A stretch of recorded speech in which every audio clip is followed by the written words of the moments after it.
welcome to another edition of All Things Service Podcast. I, of course, am your host, Nick Lambert. Today, I am sporting another shirt from one of my favorite movies and TV shows in the 90s. It's a Goofy movie.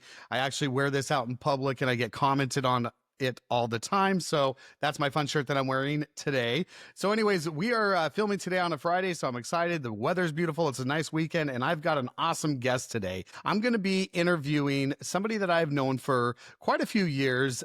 She used to be a consultant to me in the jewelry world, and now she is a mother, a wife, and an independent consultant for Arbonne, and also her and her husband are in the beginning stages of launching their own business, which is H&K Home Furnishing. So I'm really excited today. My guest is Kristen Herbold, and I'm going to bring her on. Welcome to the show, Kristen. Thank you for being a guest today. How are you? I'm good. Thank you for having me. And I also love the shirt. My kids, I've now shown them Goofy in the Goofy movie, and they love it. So I love that. It's so funny because the movie itself was not a major hit when it came out in the 90s. And a lot of people don't know that, but it gravitated and created like a cult culture following. So, and over the years, the popularity has gotten bigger. There's actually been demands for some of the people that did the music to actually go and do a tour with it. So my daughter was actually telling me that they created a documentary on Disney Plus about it. And it's got a lot of the voice actors and everybody that were involved with it getting back together and just talking about really the impact that it's had on society and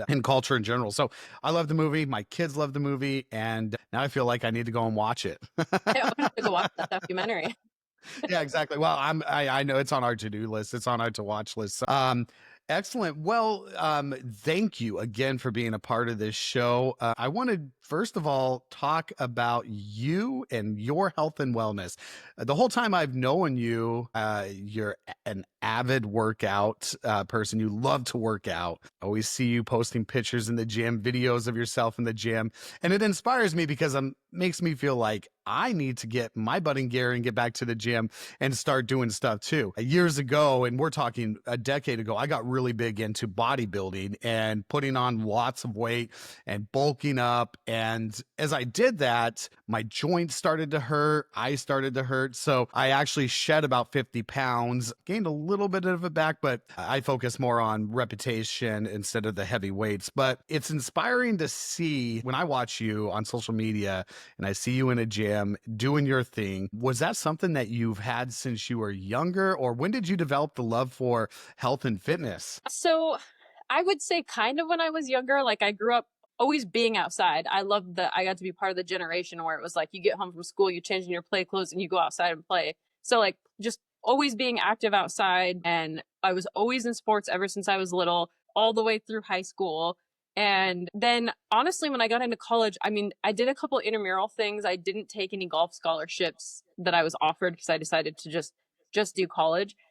And so I kind of let some of it go then. And then once I was, gosh, I don't even remember the exact age, probably 20, early 20s, I decided to start lifting weights. I just had seen some people doing it. I was like, I need to do something because I had not been active. I've never been a runner. I still try to make myself love running. And I hate running. Hate running.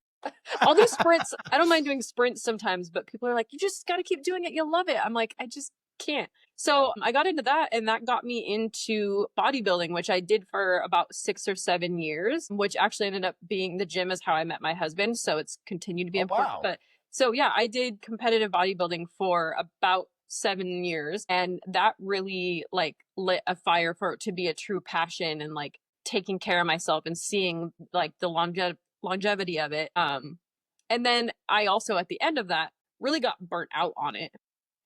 So that's kind of what led me to Arbonne was like the 2 days in the gym and the really, really strict eating, which it is good for you. But some of the ways when you get close to shows is not always so good for you. And so, Sure. yeah, that kind of led me into finding like an actual balance with nutrition and fitness of like having it really strict and intense to then being burnout and not wanting to do anything the way that I should. And then being like, okay, I need to find the actual right way to do this that I'll want to keep doing it forever. So that's what led me into my lifestyle that I have now. That's amazing. I really love how you took something you said you used to play golf, and we're going to go back and touch on that in a minute. But just the fact that you took something that was really, I'm just trying to do something to better myself, and you turned it into a passion. And I've seen the photos of when you've done some of these competitions, and it's amazing. And not just what you've been able to transform yourself in when you do those competitions, but everyone around you, the dedication that that takes, the eating, the strictness.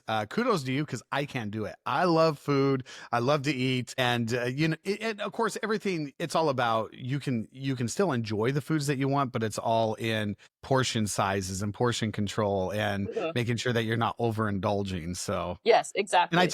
tend to be an emotional eater. So when things are bad, I'm grabbing a bag of candy, I'm grabbing chips, I'm grabbing ice cream, I'm drinking a Bloody Mary. That's just my jam.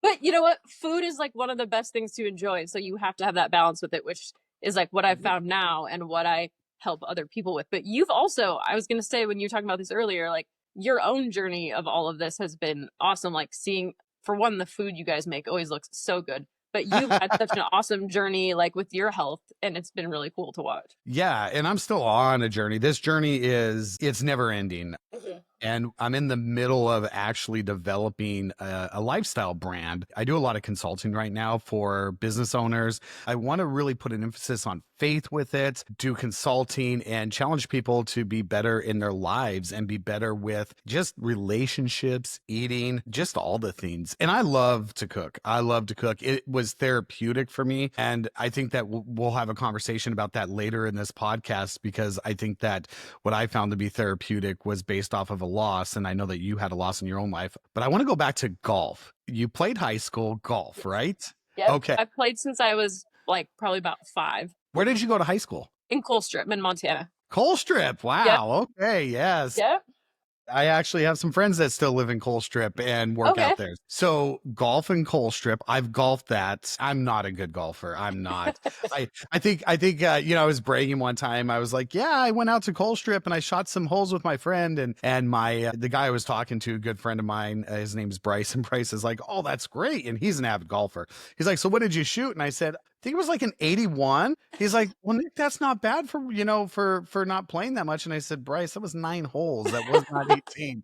And so Bryce is like, oh yeah, never mind. You're horrible. You should just stop and not do it again. So but you played throughout all of high school then? Yes. And Yep. Colstrip had a golf team? Yeah. We actually had, I don't know now, but there's so many new people in the whole town and like coaches and everything, but it was really big when I was in high school. We actually won state my sophomore year and we took third at state my senior year. That whole year, pretty much, we were like rated #1 in the state. So, yeah, it's something I did with my dad and grandpa growing up. So, I grew a huge passion for it there. And then, yeah, I did it competitively in college or in high school and then decided not to in college. Did you have scholarship offers? I did not from anywhere like big, just kind of some Yeah, like just local Montana schools. absolutely. Yeah. But I just was Okay. like, you travel so far for golf in Yes, you do. college. Yes, you do. And so I decided to just do the traditional college experience. Yeah, that I actually know a couple people that had golf scholarships and went to college, played golf, and they ended up quitting. Not college, but quitting the team after maybe a couple years. They transferred because the travel balance was a lot, the practice schedule was a lot, and there's a lot of times weather dictates a lot of things, and Yeah. weather is bad, so this meet is getting canceled, but they want to reschedule it. So that kind of stuff really weared them down, and then trying to do their academics on top of that, it just Yeah. didn't work. Yeah, I was like, that seems like too much, and I didn't want to like lose the passion for it. So you went to college. Yep. Where did you go? So I went to Missoula for my first 2 years, and then Okay. I transferred to Billings, and I've worked since I was like 14. And I was like, I would much rather just do this on my own terms. This is really kind of a theme in my life now, doing things on my own terms. But I I think want to that's just the like, entrepreneur in you. yeah, exactly. And Yeah, I because didn't I'm the really, same way. yeah, I didn't realize it at that point, but I was like, I'd much rather just like do this online and be able to like work and make money during my days rather than pay to sit in a class. So then I finished online and yeah, lived Did in you get Billings. so what did you do have a degree then? Yeah, I have a bachelor's degree in business and marketing. Very nice, very nice. And I think that that probably falls into some of the marketing that I see you do for Arbonne, and even for the new business that you guys have starting up. So, Yeah. So you go to college in Billings, and at some point you started working at a jewelry store. That's where I met you. Yep. Yes. So about 2012 started that. 2012. Okay. Yeah. And I love jewelry. It's a passion of mine to jump into, or I just want to try something new, or I'm going to use my degree. How did that all happen? Honestly, it's kind of funny because I never, this sounds weird to say because jewelry is obviously so fun and I never even really thought about it. I guess I would have never even really thought to go apply at Goldsmith because it's obviously such like a high end store. And I think I'd actually one time applied for like one of the mall stores just when I saw it on a listing and thought that'd be fun. And I didn't get that job. So I probably would have never even thought about applying there. But I sold Aflac insurance for a while and I'd come to Goldsmith to do like a presentation. And the owner's wife actually came up to me and was like, hey, if you're ever looking for something different, come talk to me. And so a little while later, I had between then not sold insurance anymore and worked at a travel company, which had some really fun parts, but also some in that specific place, not some fun parts. And so then I decided to go take them up on that offer. And there I was for 8 years. 8 years. That was Almost a eight. long It was time. like a few Almost months eight short of years. 8 years. Yes. Wow. Is obviously where I met you for many years. You sold me pieces. I don't want to call it a fetish, but I have a watch addiction. So I love watches and, Jason and I didn't help that at all. and I still obviously have the addiction today. I probably have over 30 different pieces, and some of them are worth a lot, and some of them are worth, $100, but they have sentimental value or whatever to me. But Exactly. so you started working out and you met Heath at a gym. Yes. Was that in Billings too? Yes. At Yellowstone Fitness. And Yellowstone Fitness. Okay. I yeah, used to work out there years and years ago. I miss that gym. Our gym here is pretty great because it's a huge rec center and there's a bunch of stuff, but the actual like lifting part but it's the only gym in town with a daycare. So we make it work. But yeah, we met at Yellowstone Fitness. He was a trainer there, got introduced to him from one of his friends who I knew through other friends. And I was talking to his friend Chris one day at the gym. He's a firefighter in Billings. And I had helped him with a fundraiser. So I was asking him how it went. And anyways, Heath had walked up because he was training Chris at the time for the firefighter calendar that they were doing. What do you know Chris's last name? Voller.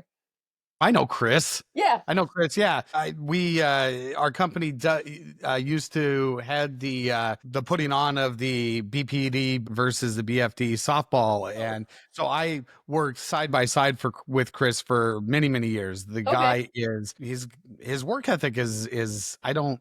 I'm like, do you sleep? Do you Right. eat? Between his family and just everything else. I'm like, I don't know. But anyways, I digress. We go back. So he's training Chris at the time, and you're friends with Chris. Yeah, and him and Heath and Chris are really good friends. They're still good friends of ours. And so anyways, I'm talking to Chris and I was seeing someone else at the time. It's kind of a funny story. I won't take the whole long story, but Well, tell as much as you want. We got time. Okay.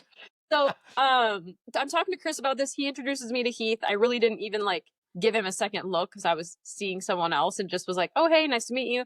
Get done with my workout. And I want to say maybe even at the beginning of it, he was like, oh, we should all work out together sometime or whatever. And I was like, yeah, whatever. Like, that's fine. Sure. Yeah. Gym Get family. done with my Yeah. workout. And he comes over to me by himself and was like, hey, are you seeing anyone? And I was like, yeah, actually I am.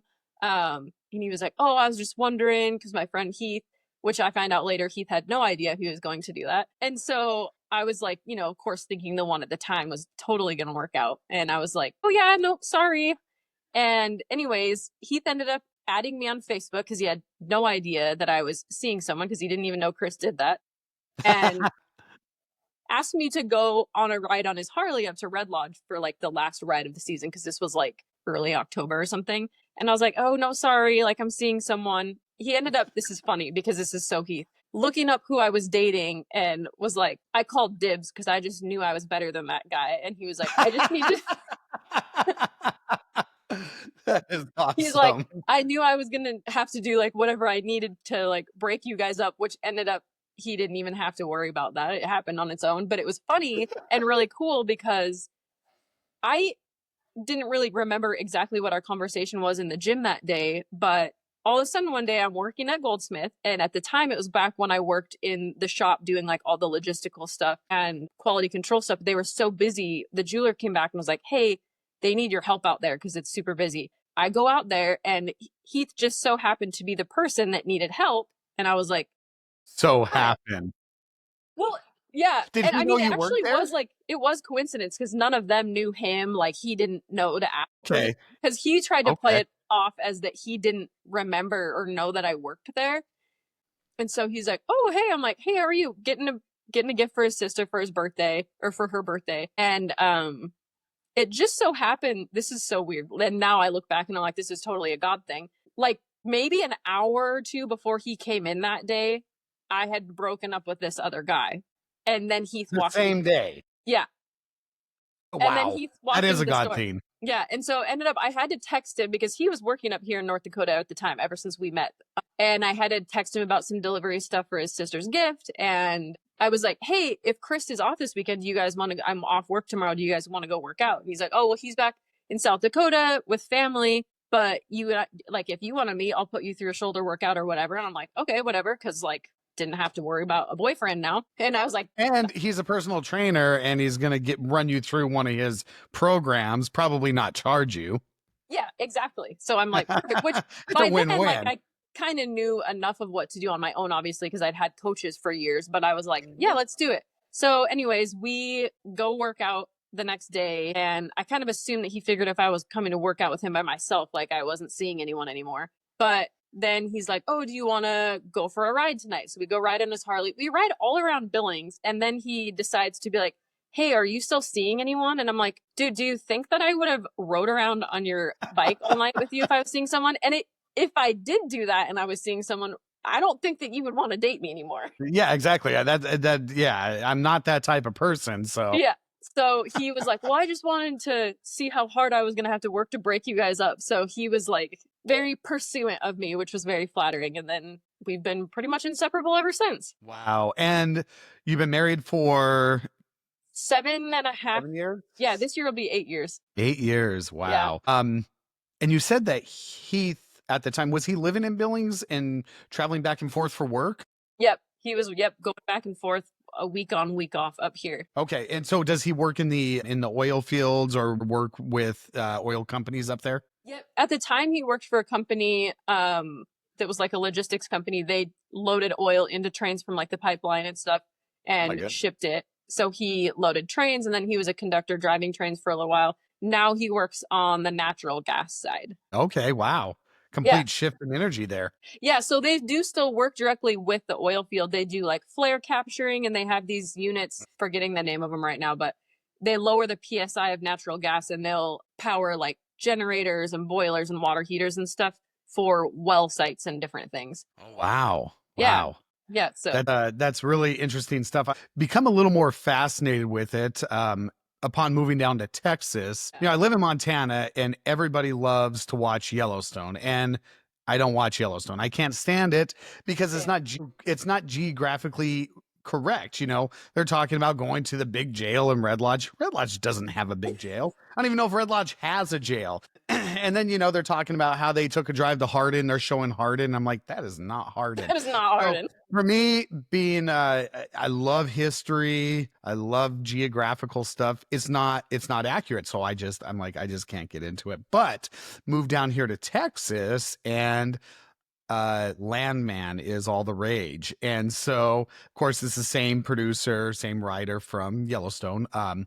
And I'm infatuated with all of that natural gas, the oil, everything that you see, because it's just you see it on this show. And so you're like, oh, I want to know more about that. So I catch myself like researching what is fracking? How do you frack? You know, what is some of the stuff that you talked about, like, you know, taking down the PSI and things of that nature. It's very scientifically interesting. And I don't Yeah. really like science, but it's got a hold of me. So Landman is making me a better student of wanting to learn science.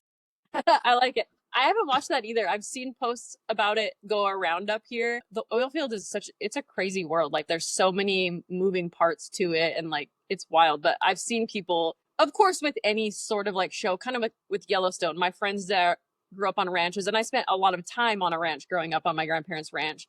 But my friends who like that was what they did, they're like, I cannot watch it because it's so inaccurate. Like Oh you don't yeah. race your horses around in front of your herd when you're moving cattle. Like just that kind of stuff. They're like, I can't handle Yep. it. And Yep. so even Yep. I've seen that with like landmen up here. People are like, they're not doing that right. They're not doing that right. So the guys that like work on rigs and stuff are like, I can't watch it. But other people have been like, it's so good. It's so entertaining. Yeah, I've really liked it. And when we moved here in Texas, it's amazing because there are oil wells everywhere. And when I mean everywhere, we literally have one right behind us. So we sit on an acre, but right behind us there was an abandoned oil well, and a lot of these were drilled dry in the 80s, 70s and 80s during the big Texas oil boom. Yeah. Well, they've been able to go back through and frack them and reopen them, and it's like an endless supply of oil. So that's what they did at the well behind us right before we moved in, is they fracked it. Now, of course, nobody in Texas owns the oil rights to, mineral rights to the land, because that gets sold. But it was very interesting just to stand out in my backyard and just watch what they were doing. And now there's a well out there, and other than the trucks coming and picking up the oil, you really can't tell anything goes on there. So yeah, it's crazy here too. Like there's wells and pumpers everywhere. Like I'm looking out our bedroom window because we're on an acre too, and there's farmland behind us, so no one can build behind us. And there's a pumper here. There's about 5 over this way. There's one behind us, and it's cool because someone local wrote a book about pumpers and oil and like all the things that it's in, because it's obviously so villainized, and rightfully so. There needs to be a lot of regulations for environmental stuff, but like absolutely. that's a whole other conversation of like what people think and what it is. Same with coal. Like growing up in a coal town, I'm like, you guys are so like misinformed. But Misinformed. Yes. there's a book called Oscar, and the pumper's name in it is Oscar. So my kids, we drive by the pumpers and they call him Oscar because that's the guy in the book. And so it's wild though, like the flares from everything to drive here at night. I'm like, if you weren't from here and you drove into Williston at night, you'd be like calling 911 repeatedly because there's just little fires everywhere from all the flares. Isn't that crazy? It's wild. I've if you're not used to it, yeah, it's definitely it's like going into a different world for some people. Mm-hmm. And Yeah. that's insane. So you and Heath, you get engaged, you get married, and Heath continues to travel back and forth for a while then? Yep. So he did stop. Okay, we got married in 2017. So like late 2016 or early 2017, he did get offered a job at Signal Peak Mine north of Billings in Roundup. Yep. From some clients that we knew that ran that at the time. It's working underground was not seeing the sun was not his thing. And for him to call me one day and be like, I can't do this anymore. Like it's ruining me, because Heath is the last person to ever complain. Like you could go work him for 72 hours straight in the hardest job ever, and he would not complain about it. So for him to be like, I can't do this. So he did that for a little while, and he was like, I'm done with that. Did a couple of things in Billings, and then his company here asked him to come back and give him a promotion. So he came back over, and then it was next month is going to be 4 years already that we've been here, which is wild. It wow. A year or two. I feel like I just saw your post on Facebook that you were moving out there. That's crazy. It's wild. Brinkley, our oldest, she's going to be 6 in June. She was, like a little over 1 at the time when he started going back, and she was starting to miss him. And then when I got pregnant with Gage and I was staying at home, like no longer working, we were like, this doesn't make any sense. Billings was starting to have, some shady things going on. And so we just decided to make the move up here since I can work from wherever now. And yeah. That's awesome. 2 kids. Yes. Brinkley and Gage. Yep. And our dog. Our dog is our 3rd kid. Well, we have 3 dogs, and they're our children too, and they feel like they're human. I know, that's how Sig is. Sometimes I like people that aren't dog people are gonna be like, you're insane. But sometimes I literally feel like I know what he would be saying if he could talk, or I forget that he doesn't because I feel like I know what he's saying because he's just he's the best. Yeah. Furry people friends. Are like, when you guys have kids, like he's not gonna be so spoiled anymore. Like he'll get put on the back burner. Absolutely not. No, but he's also always been so good with our kids. Like he always has loved being around them. And then obviously we've taught them to be very nice to him, but he's always been so good with them. So he's our 3rd kid. And I think that, people say that a lot. Well, you're not going to have time for your dogs, or they're going to go on the back burner. No, my dogs are even more spoiled by a mile than they were before we had kids, because The kids love on them. The kids feed them treats. The kids want to take them out and play with them. The kids want to walk them. So it's like they have this more luxurious life that they live they ever had before. Yeah, even when they're babies, they love them. Like Sig would always like sneak into Brinkley's room. I actually have a picture from like her newborn pictures of him sticking his nose through the rungs in the crib. He'd always go in the mornings and like help get her up, and he always would come like lay next to them so gently on their little tummy time mats, and like he's the best. We used to have the same thing with our dog. So when we brought Madison home from the hospital, and she had to be in the NICU for 10 days, I think. So the hospital gave us a blanket that she had been wrapped up in. And we actually put that by Sid. We had a dog at the time. She's since passed on, but her name was Sydney. So we put it by Sid, and Sid would get the smell of it. And when we brought Madison home, we'd put Madison in, the little sleepy thing that would play the music and everything. Yeah. And Sid would actually go and lay underneath it or lay right by it. And she would bring her stuffed animals, like her toys, her chew toys. She'd bring her chew toys and place them around there. So it was almost like, this is my friend. I'm going to give her all this stuff. It was the sweetest thing ever. That's so cute. I love dogs. They're the best. I do too. And then when we had Camden, Sydney was towards the end of her life, and so we actually have pictures. She was a Weimaraner. We have pictures of her actually getting up in Camden's his little, rock bed thing that he would, daytime fun. And she would curdle up in that thing all the time. She thought it was the funnest thing. And again, would be near the baby. And actually I have a little side story, but I think Madison was 6 months at the time, and she was laying on my bed. Jen had already went to work. I was getting myself ready for work. And then I was going to get Maddie ready to go to the babysitter that took care of her. And so have her in the middle of the bed, and she had just recently started rolling over. Sydney was at the bottom of the bed, and I didn't think to put any type of pillow or anything on the side, right? And so I'm in the bathroom brushing my teeth, and then all of a sudden it hits me, crap, I left Madison on the bed and there's nothing there. She could roll off.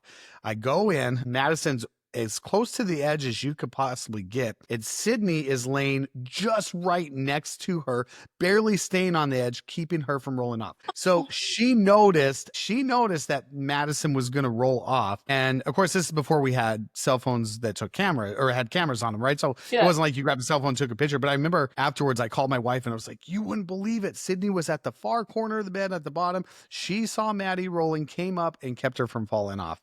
So dogs' intuitions are so amazing. They really are. And I'm not a cat person. A cat wouldn't have done that. Cat would have actually probably got up and tried to push. Let me help you off the bed, Maddie. Let me have that spot.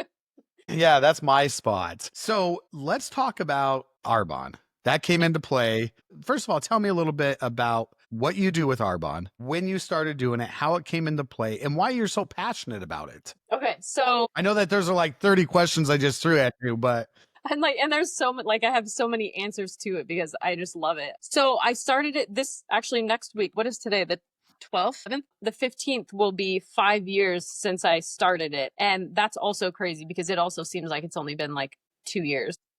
Okay, hold on one second. You started this 5 years ago. That's COVID. You started this during COVID? Yep. Wow. So what happened was, like I said earlier, I did bodybuilding and then I got burnt out on it. Got burnt out, had Brinkley. So I'm like a new mom, and obviously that messes with your body image.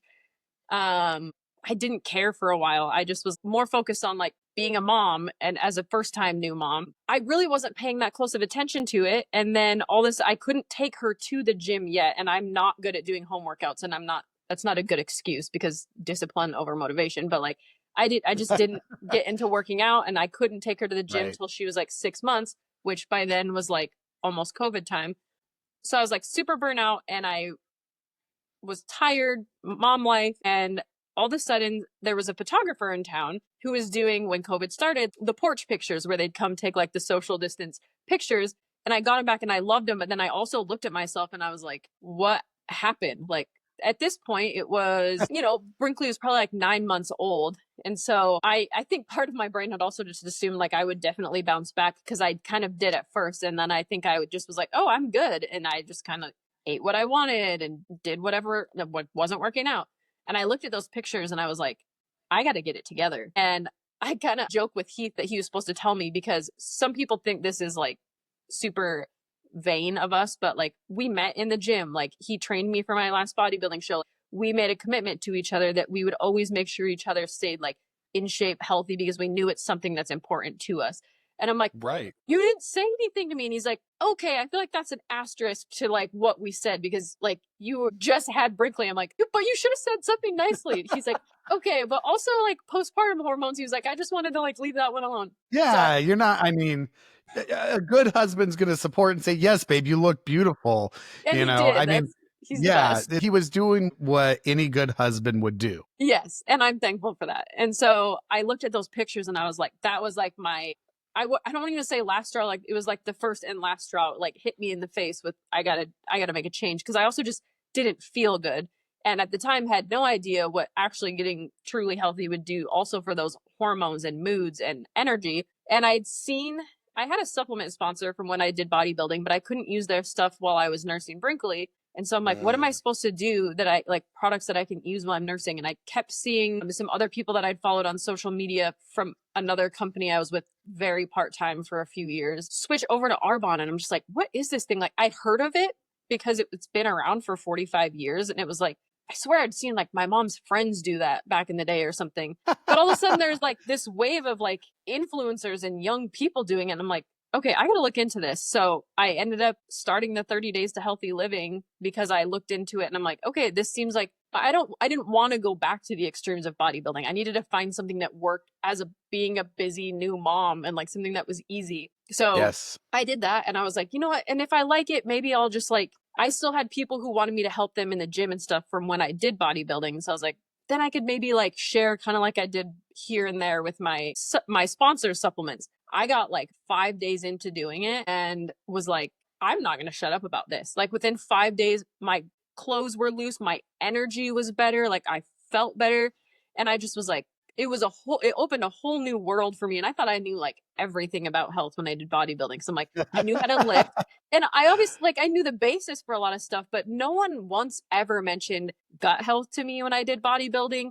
And so it just opened this whole world of like, when you truly nourish your body right and not just like restrict it, you don't have to be like band-aiding all these symptoms and doing all these crazy things because your body takes care of you when you take care of it. And so that just sent me in this like deep dive into gut health and clean products because Arbonne's been doing clean products way 45 years now, like way before it was the thing to do. So they have been around for 45 years. Yeah. Yep. I did not February know that. was, When you so February was 45 years. 1980 is when they started. That's crazy. When you talk about stuff that, my mom and dad used to sell. My mom and dad never sold stuff, but I remember aunts who would sell Avon and, aunts and uncles that were into, I can't even think of the name of it. It's one of the very, very first. What's that? Amway. Amway, that's the name. I'm trying to Yeah. figure out the name because and but I mean we had neighbors that did Amway and stuff like that. So, when you mention stuff that my parents are selling, I think of Amway, I think of Avon. I don't think of Arbonne. Yeah. Because to me, I always thought it was a newer product. I thought that it was something that was only around maybe the last decade or so. So that's incredible that they have 45 years of history. And as well as I do that in the last 30 years, specifically probably even the last 20 years, the amount of crap that has gotten put into our food and the amount of nutritional stuff that is taken out of the food is insane. And so this company has been doing stuff even before all the corporations started to get greedy and cut out good things to chase profits, essentially. Yeah, exactly. So our founder, Peter Mort, who his son Stian is still our COO and like CEO and not CEO, he's our COO, still very involved in the company. And he's hilarious. He's awesome. So his dad's vision was like not only to have it be this business structure where ordinary people could do extraordinary things, build extraordinary lives, but also have pure, safe, beneficial products. Like he had worked because they started out with just skincare. And so he had worked in like the beauty, those labs and stuff. And he was starting to see like the kind of things that got put in there even back then. And so he wanted to make sure it was like the best of nature and science together. Like you didn't have to sacrifice results for the quality of your ingredients. So it's really cool to be part of something that not only has such a long history, but a really strong history and reputation, but they're still always on the cutting edge of everything, like taking care of us and like setting us up for success and like cutting edge products. And like, it's just, we're also a certified B Corp, which I'm not sure if you're familiar with that. No, I'm not. So long story short, a certified B Corp is a voluntary certification, and it basically, it's very hard to get. Like less than 1% of companies that like go through the certification actually get certified, because they go through every single operation, process, procedure, paperwork in your company. And it basically means you balance profit with people and planet. And so we got that, I want to say 5 years ago was when we became a certified B Corp. And then we recertified 2 years ago and became the leader in the health and wellness and direct sales companies within certified B Corps. So that is, Wow. yeah, so I that's love really that. huge. Like you have to be incredibly transparent and intentional and good And the about fact that everything. they said we are going to take our own stuff and do this, and that shows that they were confident in what they were creating and knowing that it was great healthy products. You talk about gut health. I don't think a lot of people out there realize just how much bad gut health can really result with, it does a number on your body, right? Yes. Our gut is, And I mean, it's literally related to everything. yeah, everything. And newer studies have linked depression, anxiety, ADHD, all those things to gut health. Am I correct on that? Yes. So, over 70% of our immune system is in our gut, and over 80%, I want to say it might even be 90%. There's a couple different numbers that, but at least 80% of our serotonin is produced in our gut, along with your hormones and like fertility, sleep, energy, everything. So when that's off, which most of the things that you buy on shelves these days throw your gut off, like Yeah. you hear leaky gut syndrome, it literally means that your gut lining is like not strong and it's leaking toxins into your body. And so when that's off, people, like I said, you're chasing like, well, I can put a band-aid on this symptom, a band-aid on this symptom, when you can go in and like heal the root cause of that. People with endometriosis, PCOS, all these autoimmune issues, chronic inflammation, which stress and chronic inflammation are basically your leading causes of every chronic disease, heart issues, like all of these things that are killing people comes back to those things. And so people finally, gut health is like getting the exposure that it deserves. Like you take care of this one thing and your life truly changes. That's amazing. And that's, I think, in general, people are really starting to look at ingredients and what's put into stuff because, and I don't want to get into the, our vaccines bad or things like that. I'm not talking COVID vaccines. I'm talking, vaccines with kids and everything, but autism on the rise, all these diseases, inflammation type diseases like fibromyalgia and I mean, my goodness, rheumatoid arthritis, all these different things. And when you look at the rising RFK, I think has put it really, it's tracked back to our food because what we used to put in our bodies, you look at pictures, and this has been said, you've probably seen the same thing on social media. You look at pictures of people back in the 60s, and obesity was not huge in America. We were healthy and people were eating greasy hamburgers and fries and things of that nature, but it was made with actual ingredients versus all this, crap.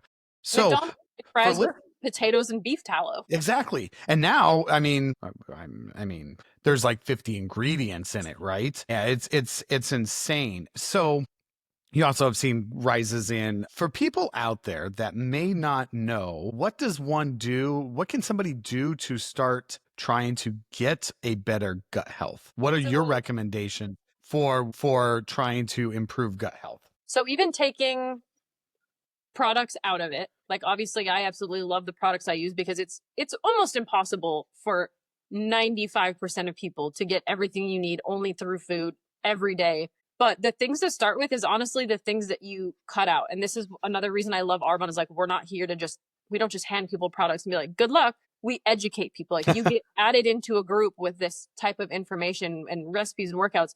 And we teach you like the things that are hurting your gut. Artificial flavors, artificial sweeteners, artificial colors. Most gluten nowadays is so highly processed that it's very inflammatory. A lot of dairy, when, raw milk and raw dairy are starting to come back and people are starting to realize how beneficial they are and that the processes of them being made, I don't even want to say made because obviously it's like straight from the cow, but it doesn't have all of the pasteurization and stuff.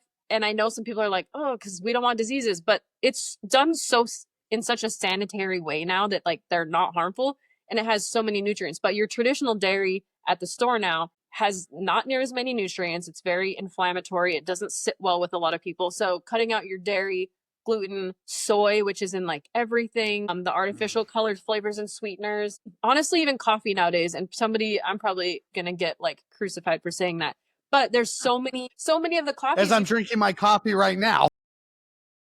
So I think it's just that, for one, that people start their day off with that, and that's not the first thing that you want Yeah. in your system, is something so acidic and it's like spiking cortisol levels and things like that. But also a lot of like, if you're not getting high quality beans, there's so many pesticides and things on there that it can just create also a lot of hurt for your gut. And so the main things that I would recommend and that we recommend when we're teaching people, like, it's not just a quick 30-day thing, like you get amazing results in 30 days, but we're teaching you this stuff for a lifetime of like, cut this stuff out for 30 days and then add one back in at a time and see, is that what's bothering you, or do you just need to have less of it? Like we talked about that balance. Yeah. Like for me, so when I started this and did the 30 days to healthy living, the inflammation and everything that goes away is insane in your body. And so, yeah, cutting out the gluten, dairy, the artificial stuff, the soy, coffee and alcohol. And then once you kind of get used to it and see that maybe you just need less of those, like having a balance of them. I live an 80-20 lifestyle. So 80% of the time I'm eating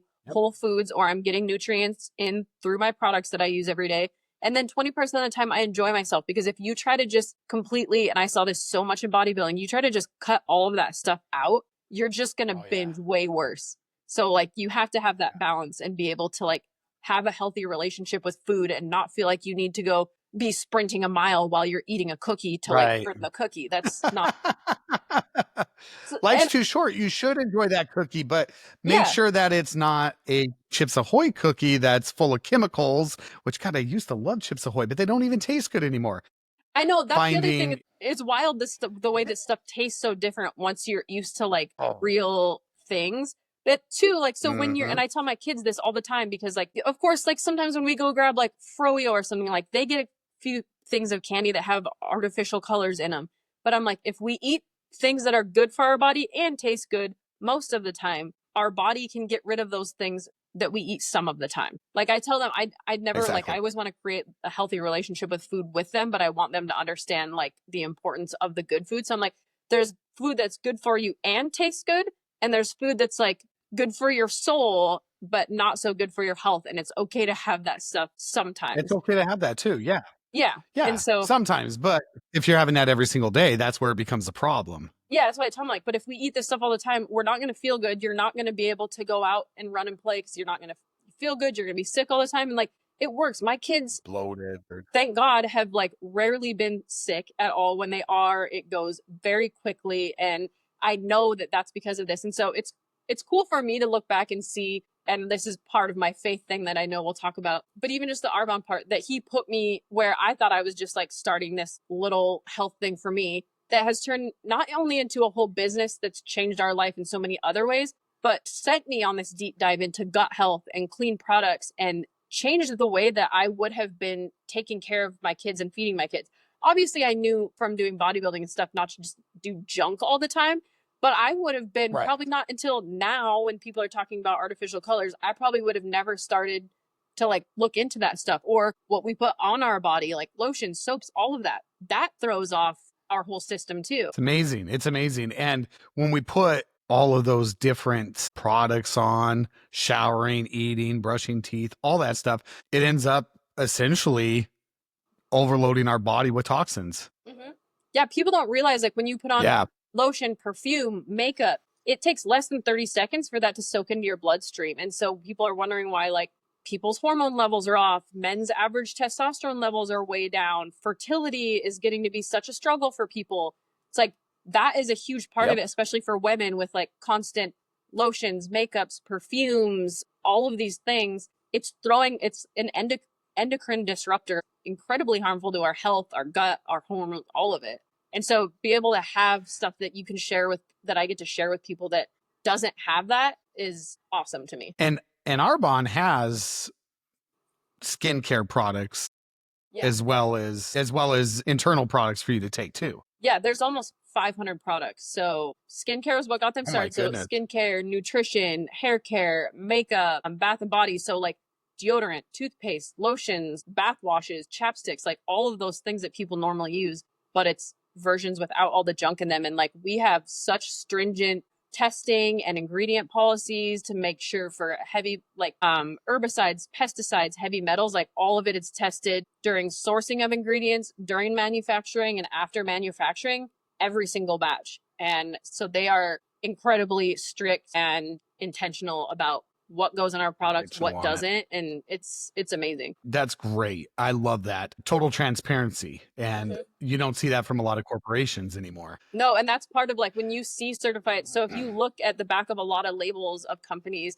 and you see a capital B with a circle around it, that's the certified B Corp. And that shows they also are incredibly transparent and intentional about what they do. I Actually, let me never see knew if I that. can That's find, great. let me find it on here. It's that little B right there. Oh yeah.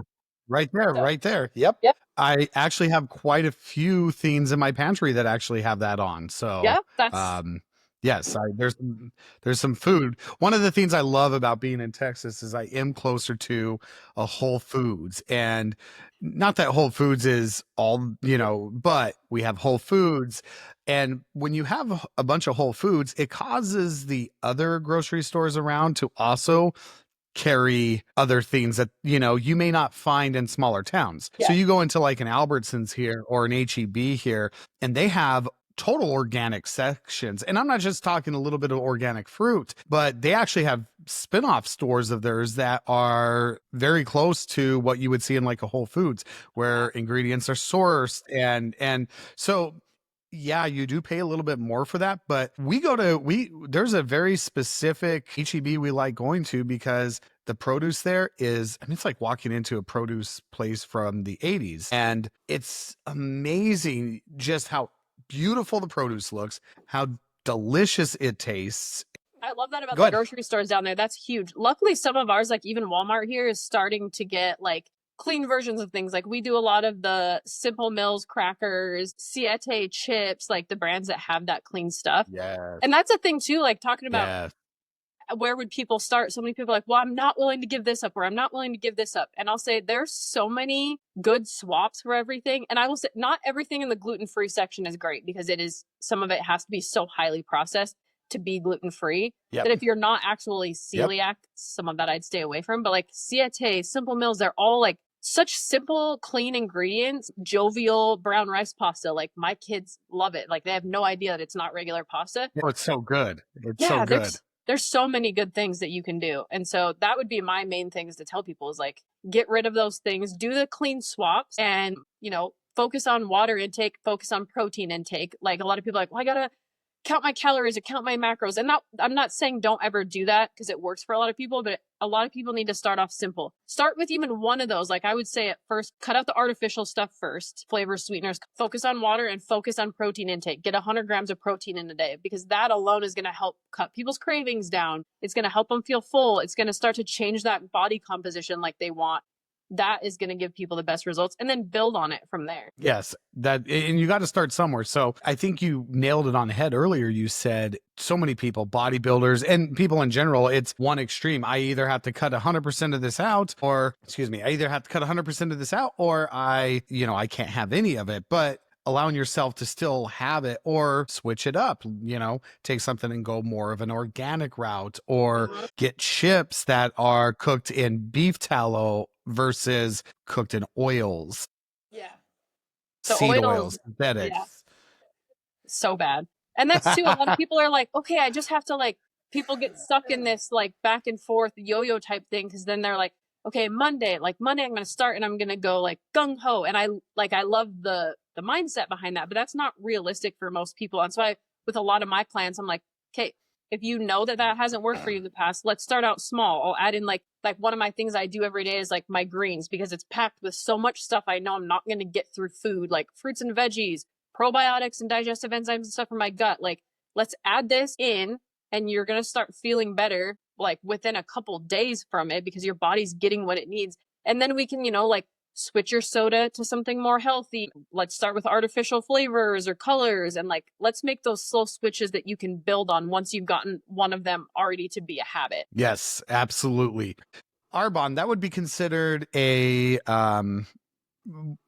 you would call it like a at-home business or direct sales business, Yep, direct sales, network marketing. network marketing. Yep. So I want to touch on this a little bit because there is a stigma out there that, well, you can't make money doing direct sales or you can't make money doing direct marketing. I think people got burned from Amway and maybe some of the other Avon, maybe some of the other stuff. Although I know a lot of people that made a lot of money with Avon, but I think that people think that, well, unfortunately, there are a lot of pyramid schemes, things of that nature, and those they don't last. No. They come in, they open up, they're there for a few years, and then the government, depending on what they're doing, they end up getting shut down because it is exposed as fraud. So I think a lot of times MLMs or direct marketing, I think they get a bad rep because I know a lot of people who make great side livings doing it or even full-time livings. I had a client, this is probably 20 years ago, but I had a client that worked for a candle company and it was direct sales. I don't even remember the name of it, but her husband was really high up at a bank and she wanted something that she could do. It actually got to the point, Kristen, that she was making more money than her husband, who was the VP of a bank in Billings Yep. per There's a, year. there's a lot of stories like that. We're talking over six figures. Oh, yeah. And well, by the way, in Billings, Montana. So this isn't like, no. You only hear those stories out when they're in New York or when they're in bigger cities. No. And you know what she told me? She said, I work as hard as I want to work. I have a great team that works with me. And I remember she gave me some of these candles after I had did some work for her, and they were amazing. They smelled great. Again, I don't remember the name of it, but at that time she was making a killing with it. And making, I imagine her husband being a VP of a bank was probably making 110, 120, maybe more a year. And she said she was making more than that. So there is a stigma around it, but you've been doing it a long time. Airbond's been around for a long time. Obviously, they've shown that they're not one of these fly by night companies. They're here for the long run. And there's a lot of success stories with it. And I've seen some success stories with you in it too, because correct me if I'm wrong, but didn't I see you and Heath earn a free trip somewhere out of this? Yes. Actually, I've earned two. The first one to Punta Cana, we were on our way there. We got to Vegas for our layover and a hurricane hit and we ended up, so we just spent a few days in Vegas and headed Remember home. that. I remember Yes. that. So luckily Arbonne's amazing. They just paid us out like the value of the trip. So I've earned two and I'm working towards earning a third one. I just barely missed Costa Rica last year, but yeah, he had never been out of the country or like on a vacation like that either. Getting to take him to the Bahamas was pretty awesome. Yeah. But And I yeah, remember your post going into that. I remember you're like, he is the hardest working guy. This is so important for me. I'm passionate about what I do. I really want to make this work. And then you did it. You set you set a goal, you set your mind out to do something, and you were able to do it. Yeah, that was really cool. And now he's always like, I don't even know if I like vacation because he doesn't sit still very well. And then after that, he was like, okay, I like vacation. I'm like, well, I guess I got to earn like all of them now. But it's cool. And it's sad that network marketing does get a bad rap, but I get it because I see it done in the wrong ways. Like I even get frustrated by, like some like spammy cold messages I get from people because I just realize like that's how much harder we have to work to show people there's genuine people like us that do it. And I love that Arbonne all the way from home office and in the whole success line that I'm in, like we are about being genuine, like genuinely wanting to help serve people. And there's women that train us regularly in the success line I'm in who a lot of them are actually probably just a little bit north of you guys in Oklahoma.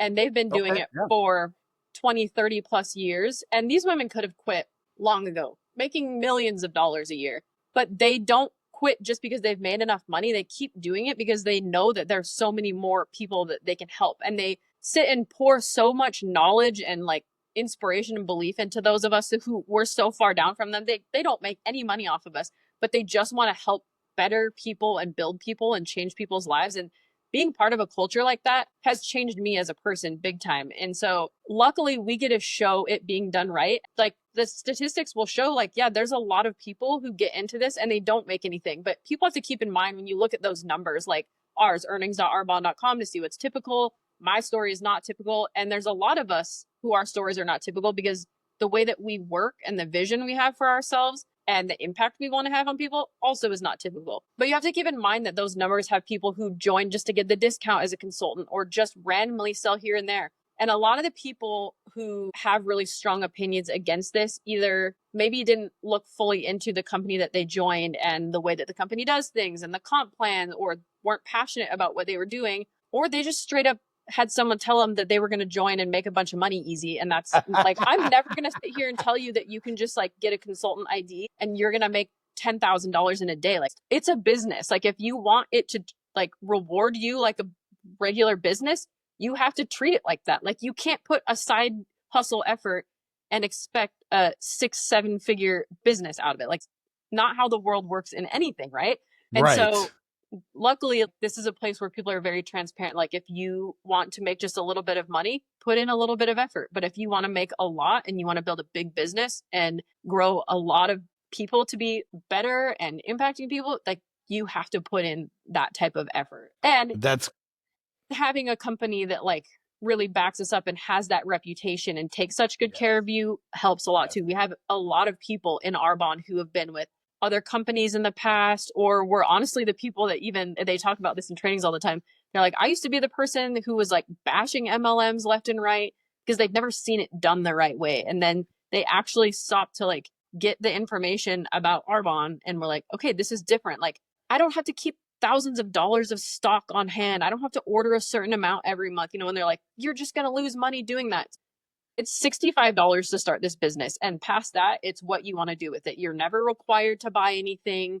Another thing I forget that companies do is like, people are like, I just don't want to do that again because I don't want someone like messaging me every night to make sure I sent 25 or 50 messages to people. And I'm like, oh yeah, that's not how we are here. Like, if you tell me you want to go to the top of the company, I'm going to be realistic that like you need to be having conversations with people, but I'm not your boss. I'm not going to micromanage you. I'm going to help you where you need it and like give you the tools, because I can't create other leaders if I'm treating them like I'm their boss and they're my employee, right? absolutely. And part of creating leaders and creating new leaders, I hear it all the time that, well, leaders, you're either born a leader, and if you're not born a leader, you just don't have it in your blood. And some people are born leaders. I was leading people from a young age. I know I'm a born leader, but I truly believe new leaders can be created if you have the right coach, if you have the right servant leadership style.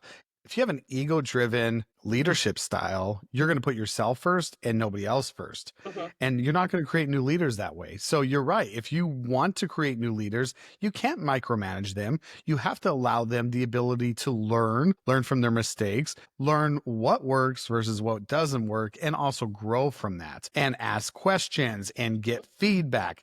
Micromanaging doesn't allow you to do that. No, it keeps that person thinking like they have to be dependent on that person to grow. And kind of like when new people start, I'll even have people from like another team ask me a question, and I tell a lot of my girls from the get-go, if you think I'm not trying to help you, that's not the case. I'm not giving you the direct answer because I'm trying to help you learn how to find it. So I will help tell you where to go find the answer.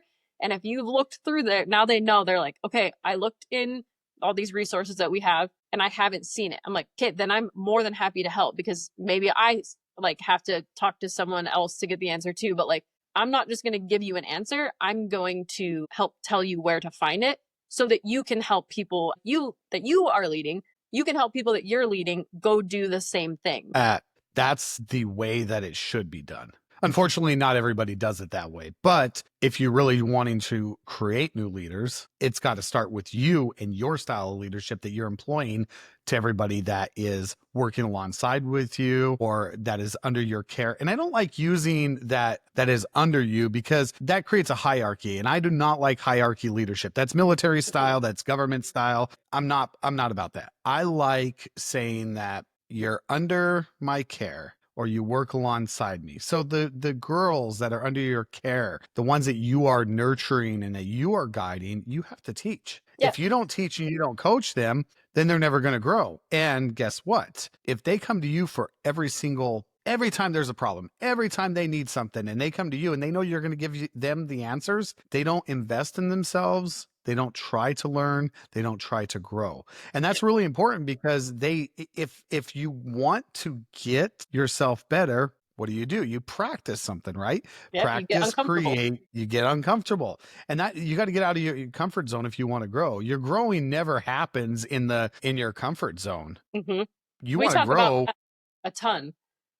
Yeah. And especially if you're a person of faith, God is going to move you out of your comfort zone because that's where you're going to do your most growing. I oftentimes, and if you've listened to my podcast, you hear me talk about peaks and valleys. And I really, truly believe life is about a lot of those peaks and valleys. You get up on the peak and then you're like, oh, this is really great. But all of a sudden you go right back down to that valley because there's there's a peak that God wants you to climb. Hmm. And if you're going to learn how to climb that peak, the same things that helped you climb the peak before aren't going to be the ones that get you to the top of this peak. Yep. So you're going to learn you're growing in the valley, and that's where you're going to prepare in the valley to grow and learn how to climb this next peak. So I love using metaphors and analogies, and I usually use a lot of pop culture to tie all that stuff in, but The peaks and I valleys is digress. a big thing that we talk about a lot. When I was just in Dallas for one of our leaders retreats in February, one of my leaders and good friends who originally is from Montana, she lives in Louisiana now, but she was talking about the same thing. And she was up sharing her really vulnerable story because she shot right to the top level of Arbonne in like 4 months when she first joined. And this is like, Wow. she'll share this, so I'm not saying anything she doesn't already share. She's like, I thought I was like the it girl of Arbonne, and like, in a lot of ways she was. And people see and they're like, I want to do that. But she's like, I wasn't ready for that. Like, I wasn't leading people well. And she ended up losing that title and then she regained it. And to see the difference in her and how she's grown. And so we talked about that. She's like, the peaks are great. The view is awesome. It's super fun. But like, you grow in those valleys. Like, the growth doesn't happen on the peaks. So that's a big thing that we talk about. And Absolutely. having, like I said, the people around you who have been there, who want to show you how to do it and also will believe in you because they were that insecure, scared, nervous, unknowing person. And they're sitting here like showing you like, you can do it. I believe in you. That it's so cool to watch like the girls. That's why I like the girls on my team, the girls I get to do this with. Cause I'm the same, like, you're not under me. I've watched people outrun other people in this business all the time, which is another myth of pyramid schemes. Like, oh, it's just the person at the top. If you stop working, people will outrun you. And I like my girls all the time. I'm like, to watch them start like nervous and like scared of what people will think, and then to see them just on like transition to this person who's like unapologetically passionate, wanting to help people and like not letting those people get to them is one of the coolest feelings ever. And that's another reason like I'd never want to do this by myself, because it's amazing to help someone else, like bring someone else up to success with you. Yeah, it's when you can see other people grow and you see where they go because of your involvement in that, it's amazing. And one of the things I love and I preach all the time is that I want people to surpass me. I want to create leaders who go on to do things far greater for me than anything I ever did. Because for me, it's not about it's not ego driven. I'm not sitting here at the top of my mountain saying, all right, well, first of all, I'm not at the top of any mountain. So let's get that clear right now. But I don't sit at the top. I don't sit at any peak, and I don't look down and say, well, I can invest in Joe over here. But if I do too much, Joe might go on to do a little bit more than me. And I don't really want that. No, I want success stories. I want people that are going to see that I learned this from Nick. He taught me this. He taught me that. I was able to go from here to there because of some of the stuff he taught me and what I learned from them. And nothing would make me prouder than seeing somebody that used some of my consulting and used some of the mistakes I've made, some of the experiences I made to be able to get to places that even I could never imagine.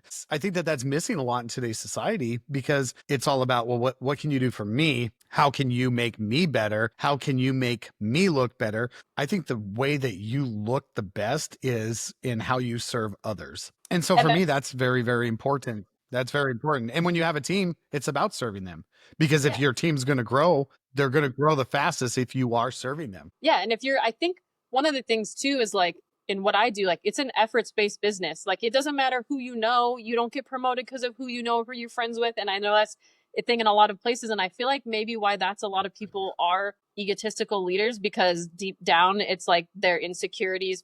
They're trying to cover up their insecurities that maybe they don't feel qualified for it and they're threatened by those people. It's like here, Yeah. that's such like a scarcity egotistical mindset. And we talk about this a lot too in Arbonne, is like the abundance mindset is like, we're not like, oh, I don't want you to like run for that promotion because like I want to be the one to get there. The one of the coolest things here is like there's people across completely different teams that we all like run for these goals together and push each other to be better, even though we have zero vested interest in each other. Like we don't, other people would consider like, oh well, that's my competition because we're all on the same Instagram. Like she could be taking someone that could be my client. And that's just not the way that it is here. And having that abundance mindset of like, there's room for everyone and I want to bring people up with me is such a good feeling. Yeah. I did a presentation earlier this week in Florida, and one of the things that I talked about was culture and leadership. And one of the things I talked about is when you have an ego-driven owner or an ego-driven leader, that a lot of times it creates a trickle down effect to where nobody wants to see anybody grow. Nobody wants to see anybody succeed because there's an insecurity that, well, I'm going to get replaced. But guess what? If everybody's pouring into each other, it's not about replacing, it's about creating more. So instead of having one project manager, you may end up having 6 project managers. In your field, maybe instead of having one director of a certain area, you have multiple, because you've created more teams, you've created more growth, you've created more opportunity. And I think a lot of people miss that. I think that that's heavily missed in a lot of the service driven industry, whether you're selling stuff, I think in all business really. Yeah, and I think a lot of people too, this is something I think about a lot, is like people seem to think there's all of a sudden one big thing that happens when you're successful. And it's like, it's the little things compounded. You're slowly growing into that person that becomes capable of like making that level happen. And people are just like, oh, that person's so lucky. They're so this. And it's like, no, you missed all the hard stuff that they went through and the uncomfortable things and people telling them they couldn't or laughing at them to make it happen. This lady that lives in Oklahoma, Cecilia Stoll, she's been doing Arbonne for over 30 years. She's the top income earner and she is like the most incredible, inspiring human ever. And she's also hilarious. And she's still like, she could have been set years ago, like I was talking about, but she still does it because she wants to grow more people. People just look at her like, oh, she must be so lucky. It's like, she was a Brazilian immigrant, sold books door to door, worked as a secretary, like making barely anything until she decided to just do this and not care what. And this was like obviously way before the internet. You had to fax in orders. You had to get everyone's orders to you and go drive them to their houses and like do parties at people's houses all the time. And she built this doing that. And she's like, I wasn't always this person that was confident to talk on stage. Like I broke out in hives talking in someone's living room. Like I grew and I became uncomfortable until I became this person. But if you're not willing to do that, you can't get to that level. No, I talk about you need to figure out what type of leader you are or person you are, and what type of leader or person do you aspire to be? Because if you work on yourself enough, you can get where you want to go. You can become what you want to become. But you're right. A lot of people look at it and they're like, "Oh well." Let's use bodybuilding as an analogy, right?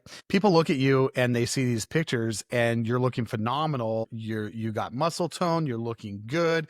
You're lifting the weights. You're doing great, and people are like, "Oh man." It's like, wow, she just naturally has it. She just naturally has this fit body. And people don't realize all the sacrifices you make, the consistency you have to staying on course and doing the 80-20 plan, and the getting up on the mornings that you don't want to get up to go to work out and still doing it, or when you're tired, still trying to make sure that you do what you need to do. Or maybe you're not feeling like eating healthy, but you know that it's important because you're going to feel like trash if you don't. So I think a lot of people, you put it in that perspective, a lot of people don't realize that. A lot of people don't see that. They see you, they see your tone body, they see you competing, they see all this stuff, and they think, wow, wow, boy, it just comes naturally. Or she works a little bit at it, but they don't see the countless hours, or even the doubts that you have, when you're looking, you're like, okay, am I still as toned as I was a month ago or 2 months ago? So it's all about when you are on this journey, you take pictures, you take measurements, you can be able to follow your growth. You know that you are working towards your goals because you can look back at where you were and you see where you are at, and you also know where you're going. And I think a lot of times people don't realize how important it is to look back at stuff and see where you were before, and to measure things as you're moving along. Because if you just are constantly looking at that big goal that you have in the end mind, you're going to miss all the little things along the way that are helping you get to where you want to go. Yeah. And those are milestones that you have to celebrate as well. Yeah, exactly. It's like a lot of people think when you jump in something like this, like, oh, well, you're not successful unless you're making X amount of dollars. It's like, as soon as you lightened your financial load, or you helped someone be like, I didn't realize I could feel this good, or you helped someone else succeed, like, then you're already succeeding. Like, yeah, enjoy all of the victories and growth along the way too. Yeah, enjoy the journey. Yes. And Kristen, I believe that success is different for so many people. And really, I think a lot of people put such an emphasis on wealth is your success. You're successful if you have money. You're successful if you have the big fancy house. You're successful if, you're wearing all the fancy stuff. Hey, look, I love nice watches. I might own a Rolex that I wear one day. I might own something that's a little less the next day. But my point is, success looks different to everybody. And as a society, I don't think people really know how to gauge success anymore. What's successful to me isn't wealth. What's successful to me is freedom. Having the time and the resources to be able to go and enjoy what I want to do when I want to do it, and be able to dress the way I want to do it. I'm not a suit and tie guy. I never will be. I'm up on stage. That's one of the things. I don't like to wear suit and ties. So you're going to find me in a polo or a t-shirt, because that's my personality. That's who I am. And that's how I define success, is being able to dress the way I want, have the freedom I want, not miss out on things that, and for other people, it might be wealth. But I think that my point with this is success is built individually. You have a mindset of what you think success is. Other people may not share that vision, but if you feel like what you're doing is making you successful, then you are successful. Yeah. Because you're the ones who's setting your own goals. You know what you're trying to achieve, and other people don't know that. I think that there's such a stigma that success has to be wealth, or success has to be, like you said, living that fancy, having everything, and kind of like your director, the one that rose to the top, and she thought that, she was it and untouchable. And you get knocked down a little bit, and then you realize, wow, okay, it's just a different spin on it. Yeah, and that's true. It's like, there was a time when I was like, oh yeah, I would love to have like Louis Vuitton bags and all this stuff. And it's like, yeah, maybe someday I would get like one nice designer bag. But then it's like, I've started this because it's like, I was already going to be home with my kids, but I also realized there would be a lot of sacrifices with me stepping away from a good job. And like Heath had a good job too, but when we both had good jobs, there was like a certain way that we lived. And so it was like, but we're not going to be able to like go do this if we want to. And so now, yeah, it's not about having all the money. Like, yes, I want to grow in success, not only to like give my kids more opportunities and to travel and have experiences. I also want to give my extra to people that need it. Like, that's one of my favorite things to do, is to be able to like help out people when they need it. Even when you're just like scrolling Facebook and you see a GoFundMe and somebody has a tragedy happen, like, I don't just only pray for them. I get to pray for them and I get to help them with it. And I didn't used to get to do that before I started this. Between like when I started staying home and before I started this, that wasn't really a thing. And so, yeah, getting to have the time to like spend how you want with who you want is like something that's just really like, that's the ultimate measure of success to me, because there's plenty of people that have all the fancy things and they maybe are not that happy. We have a lot of people here that do this because they had all the money from a job or as a doctor or whatever. And then they saw an opportunity with this company to have the time and the money to live the way that they wanted. Yeah, totally. Yes. You nailed it right on the head there. Join Nick with wellness and fitness guide Kristen next week for part 2. They both share stories of loss, grief, faith in God, and moving in the direction God has for you. If you like what you hear, please hit subscribe and also share with your friends and family.